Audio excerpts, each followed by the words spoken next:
આ બાજુ રતિ રડી રહ્યા છે. રતિને વિલાપ થયો છે. રતિએ કીધું છે, પ્રભુ મારા કામદેવ મારા પતિ, અને એમણે તો ઇન્દ્રનું ને દેવોનું કામ કરવા માટે આ કામ લીધું તું હાથમાં, એમની સહાય કરવા માટે આવ્યા હતા. મારા પતિનો કોઈ વાંક નહોતો, તમે એમને બાળીને ભસ્મ કરી નાખ્યા. ત્યારે ભગવાને કીધું છે કે આ જે ભસ્મની ઢગલી છે ને તારા પતિની, એને તારા છેડામાં બાંધીને રાખજે. સમય આવશે ને તારા પતિને પાછો હું જીવિત કરીશ, સજીવન કરીશ.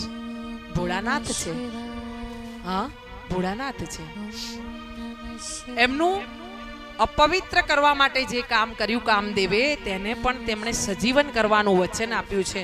અને પછી જે પાર્વતીમાં સેવામાં બેઠા હતા ને, એ જ્યારે ભગવાનની ત્રીજી આંખ ખુલીને ભગવાન ક્રોધિત થયા ને, એટલે માં પાર્વતી ડરી ગયા છે અને ગભરાઈને ભાગી ગયા છે હિમાલય પર. પોતાની સખીઓને પણ સાથે લઈ ગયા છે માં પાર્વતી.